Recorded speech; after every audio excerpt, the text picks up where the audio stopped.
Ассалаумағалейкум ағайындар, баршаларыңызға қайырлы күн. Бүгін ерекше ешқашан ұқсамайтын шығарылым болады. Себебі мына тұрған екі көлікте мен жақында өзім жеке сатып алдым. Осы Королланы қайта-қайта алып сатудан кішкене құтылғаныма бір шетінен қуанып отырмын. Сол себепті ерекше шығарылым болады. Hyundai Accent пен Kia Rio'ны салыстырамыз, қандай артықшылықтары бар, кемшіліктері бар.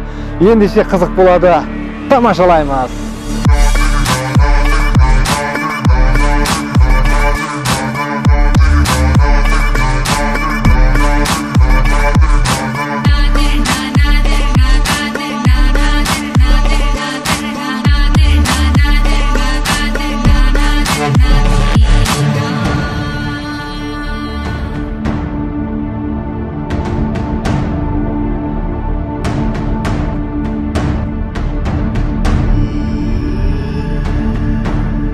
Сонымен ағайындар, байқаған шығарсыздар, алдыңғы шығарылымдарда қарасаңыздар қаншама көлікті алып сатып жүрдік. Соның 99%-ы Toyota Corolla еді. Шыны керек, маған Toyota Corollаны алып сату менің жыныма тие бастады. Себебі нарықта Toyota Corolla өте көп емес.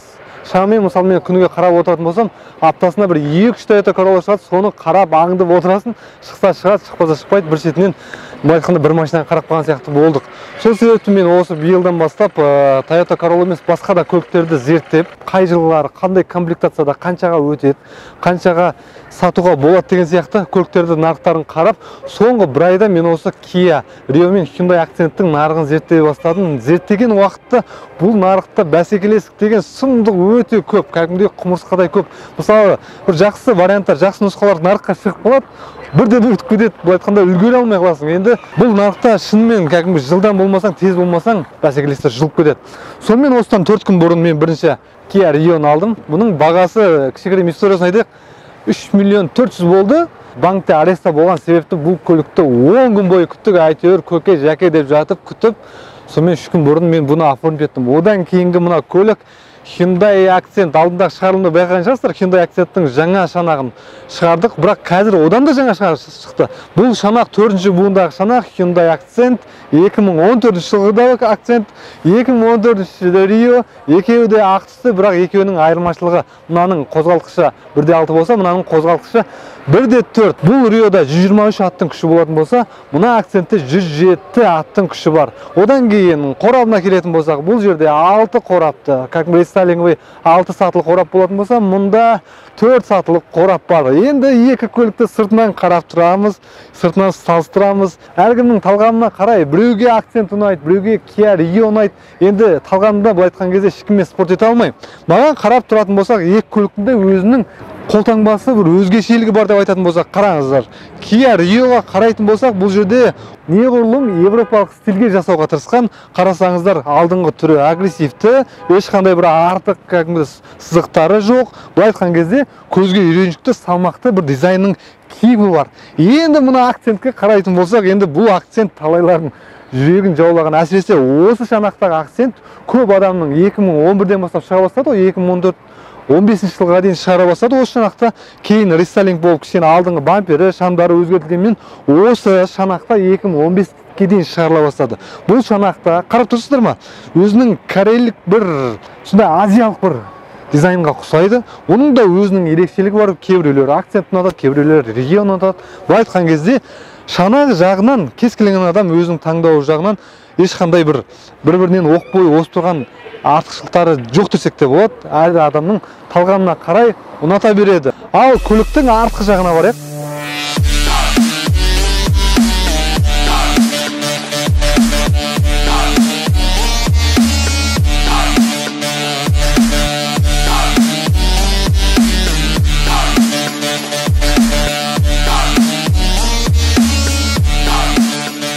Ағайындар, мен шынымды айтайын, осы кәсіпкер жолға арнайы түсіремін деп, арнайы мына екі көлікті сатып алған жоқпын. Бұл айтқан кезде мен өзім көлік алып сатып жүріп, осы көлікті 2-3 күн арасында алып, бұл айтқанда бір жылдағы бір Hyundai Accent пен Rio бір уақытта түсіп қалды. Сонымен сіздермен бөлісіп, қандай артықшылықтары бар, қандай кемшіліктері бар, өзім оймен бөліскенді жөн көрдім. Енді бұл көліктің бағасына келейін ба? Мен бұның бағасы, жаңа айттым ба, Kia Rio'ның бағасы әйтеуір 3 миллион 400-ге түсті. Мынаның бағасы одан қымбатыраққа түсті. Себебі екеуі де не бит, не крашный, бірақ мынау кішкене бір хозяин болған, әйел кісі айдаған, онша көп пробег жүрмегендіктен бұның екеуінің бағасы жалпы 7 миллионға жуық болды ғой. Енді көреміз алдағы уақытта қаншаға сатамыз, қаншаға сата алмаймыз. Қазір нарықта енді доллар бағамы қарап отырсыздар ғой, 400-ден асты. 12%-ға доллар қымбаттаған. Сол себепті әлбетте машинаның бағасының қымбаттағанын күтсек болады. Себебі доллар бағамы қымбаттамай жатып ақ машиналар қымбаттап жатқан ай сайын. Енді бұл доллардың қымбаттауы әсіресе алып сатарларға бұл үлкен бір себеп болады. Енді көліктің артқы жағына келетін болсақ, мен көлікті көбінесе артқы жағына қарап ұнатамын десем де болады. Себебі артқы жағына қарайтын болсақ, көліктің артқы жағында мына Hyundai Accent'тің артқы бөлігімі кішкене жіңішкерек сияқты көрінеді. Ал мына Kia Rio'ның артқы жағы более былай ауқымды сияқты көрінеді. Не себепті десек, жалпы Kia Rio'ның артқы жүк салғышы мына Accent'ке қараған кезде 35 литр көбірек сыйымдылық екен. Сол себепті мынаның арты биігірек, ауқымдырақ болады. Сонымен ағайындар, бұл екі көлікте базалық комплектацияда, былай айтқан кезде пустышка дейді ғой. Жалпы екі көліктің сіздер өздеріңіз, мен кішігірім историясын айта кетейін. Жалпы бұл екі көлікте Hyundai Motors'тың жалпы соның өнімі. Бұл екі көлікте Kia көлігін жалпы бір-біріне өзара ішкі нарықта, сыртқы нарықта бәсекелесу үшін жасаған. Сол себепті екі көлікте өздеріңіз білесіндей бір платформада құрылған, жалпы ұзындықтары да, ендерде бірдей. Бірақ сыртқы шанақтарында кішігірім айырмашылықтар бар. Шанақтардың кішкене айырмашылық ретінде бері қарай келетін болсақ, естеріңізде ме, алдында Accent айтып едім ғой, малярлар қуана берсін, бұрынғыдай Accent қазір өзгерді, бұрынғыдай кедір-бұдырлар жоқ деп. Бұл Accent сол кедір-бұдыры бар, осындай сызықтары бар Accent, малярлар қалпына келтіруге қиналатын Accent. Ал мына Rio'ға келетін болсақ, екеуінде де байқасаңыздар осындай екі сызықтары бар, асты жағында да сызығы бар, бірақ мына жердегі кішкене грубилау келген сызықтар, сол себепті мына жердің қалпына келтіру кішкене қиынырақ болады. Артына қарасақ, артының да екі жағы бірдей, мына жерінде де бензин құятын жерде сол жақтарында, мына жерінде шамдарында кішкене мынаңғы ардына ұзарған, мына жер сәл қысқарақ. Жалпы шамдарының да бір металдары, мына өзінің кузовтарының шанақтарының металдары бірдей.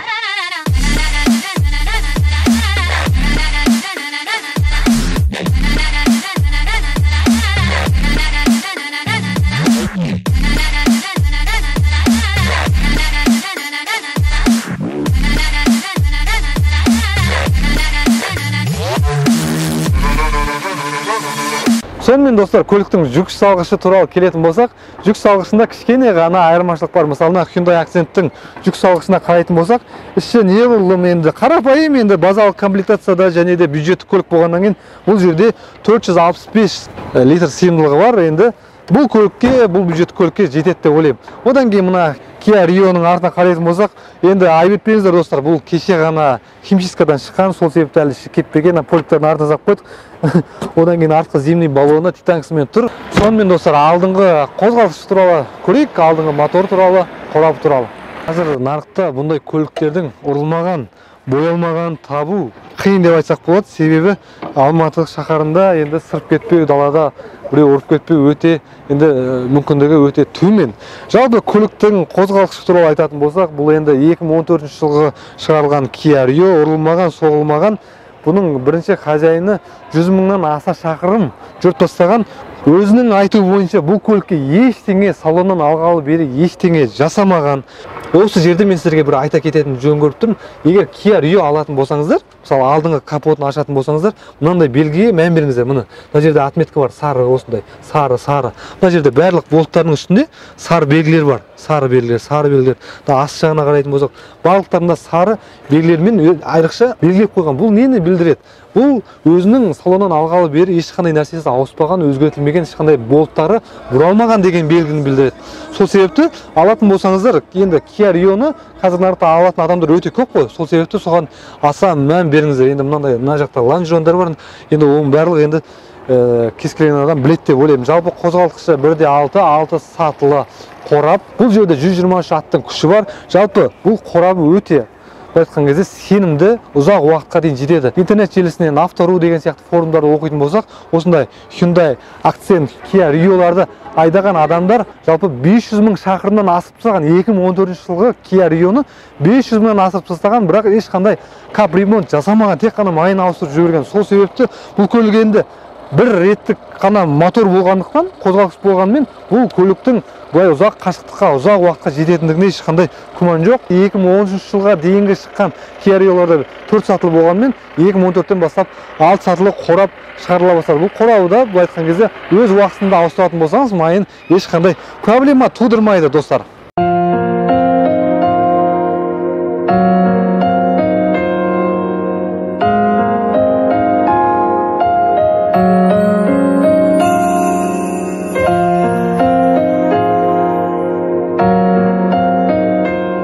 Ендеше Hyundai Accent'тің алдыңғы капотын ашып, қозғалғыш туралы, қорап туралы бір-екі әңгіме айтатын болсақ, бұл енді ең пустышкасы, енді бұл 1.4 литрлік қозғалтқыш. Бұл жерде қорап, 4 адымды қорап бар. Енді бұл көлік 1.6 қозғалтқышқа қараған кезде 1.4 болғанмен, қала аралықта жүру, былай айтқанда комфортно. Себебі қалада сіз көп базамайсыз, қалада пробкалар болады, қалада сіз баратын жеріңізге А пунктынан Б пунктына барғанға бұл 1.4 литрлік қозғалтқыш жалпы жеткілікті. 1.6 литрмен қозғалтқыштың арасы бір ары кетсе 18-20 аттың күші ғана айырмашылық бар. Тек қана сіз ұзақ кәдімгі сапарға шықсаңыз, үлкен тас жолда жүретін болсаңыз, сол кезде ғана кішкене машинаның бір-бірінен озып кеткен жағдайда кішкене біліну мүмкін. Бірақ қазіргі жолдардың барлығы 2 реттік жол болғандықтан қазір көбінесе машинаның озатын жағдайлар аз кездеседі. Сол себепті әсіресе жаңадан айдаушыларға, әсіресе қыз балаларға, нәзік жандыларға бастапқы кезде машинаны үйренгенше 1.4 қозғалғышпен алып айдауына болады. Жалпы бұл Kia Rio'да да болсын, мына Hyundai Accent'тегі болсын, қозғалғыштар жалпы Қытайда жиналады. Қытайда жиналған деген ол ешқандай сапасы дегенді білдірмейді. Жалпы қолымызда ұстаған iPhone'ымыз болсын, қолымызда ұстаған Samsung'ымыз болсын, барлығы Қытайда құрастырылады. Сол себепті Қытайда құрастырған, Қытайда жиналған дегенге сіздер қорықпаңыздар. Себебі Қытайда жұмыс күші әлдеқайда арзан болғандықтан қазір үлкен нарықтағы компаниялар Қытайда құрастырылады. Сол себепті моторы, қозғалғыш жағынан бұл көлік қазіргі кезде жаңа жапондықтардың Camry сияқты, жапондықтардың көліктері сияқты өте сенімді көліктерге жатады. Сол себепті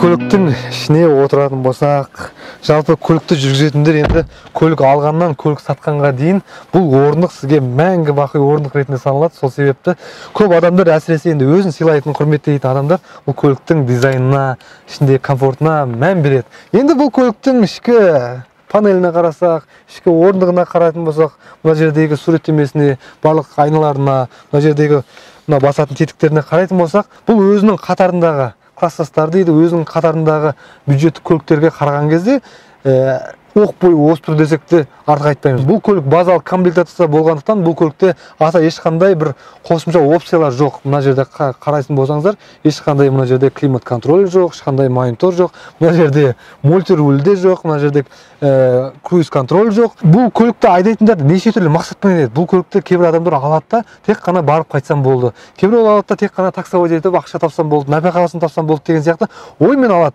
Егер қалтаңызда ақша көп болса, комфортты қалайтын болсаңыз, қосымша ақша беріңіз. Бұл жерде де комфорттар жеткілікті. Қазіргі кейінгі шыққан көліктерге қарайтын болсаңыз, осы жерлерде арнайы тетіктер қойып қойған. Осы жерге қарап отырып, сіз көлікті базалық комплектация немесе пустышка немесе максималды комплектацияда екенін білуге болады. Жаңа айттым ғой, Accent пен Rio жалпы оның шығарушылары, өндірушілері бір. Бірақ не үшін Kia Rio'ны бұған бәсекелес ретінде шығарды? Себебі өздеріне бәсекелестік болмаса, нарықта ешқандай бәсекелестік болмаса дамымайды. Сол себепті өздерінің дамуы үшін бұл осы бір компания екі көлікті бір санатта екі көлікті шығарды.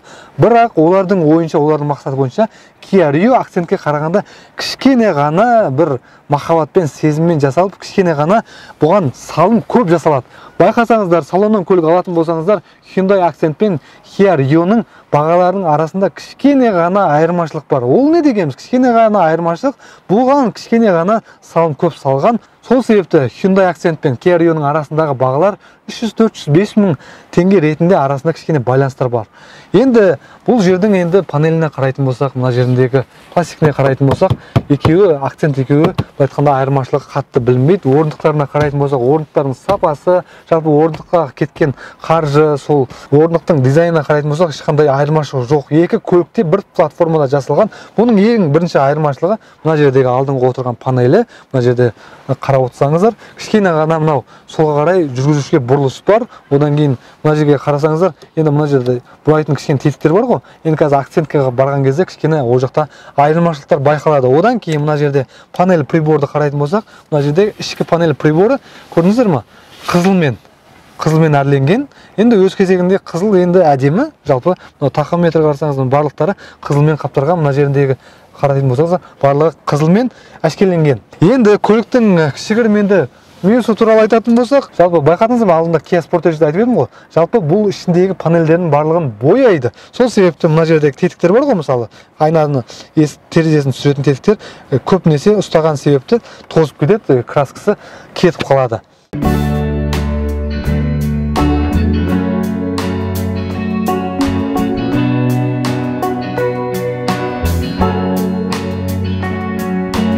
Ендеше акценттің ішіне отырып көрейік.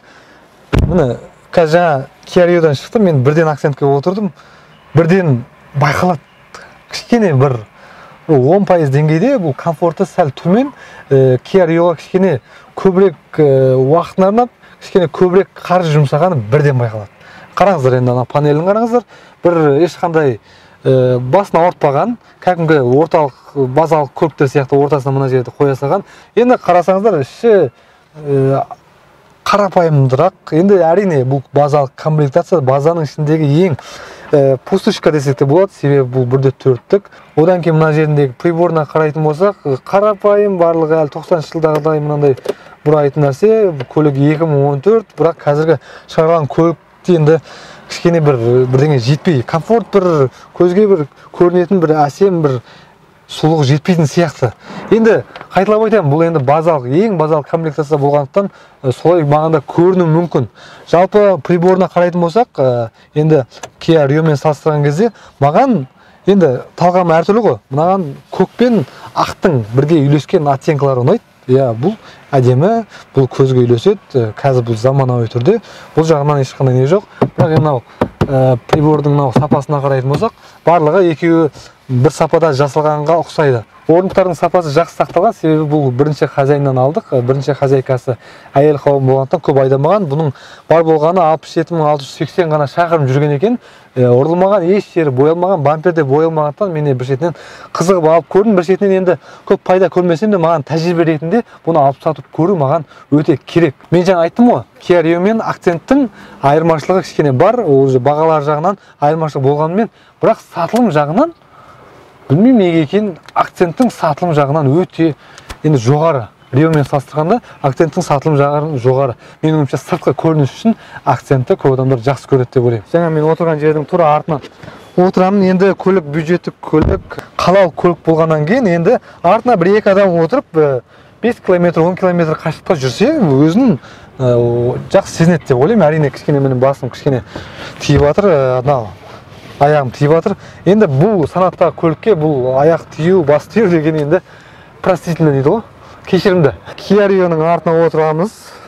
Оның артына отырсақ та сондай жағдай аламыз. Міне артым тізем тиіп тұр, басымда тиіп тұр. Енді бір платформада жасалғандықтан бұның енді шанақтарының ішіндегі ауқымы бірдей десек те болады. Орындықтарды бірдей, ешқандай бір айтарлықтай айырмашылық жоқ. Кішкене ғана енді мына жерде мен өзімді Kia Rio'ның ішіне отырғанда, білмеймін, енді комфорт сезінемін. Ал бұлай айырмашылықтары ешқандай жоқ.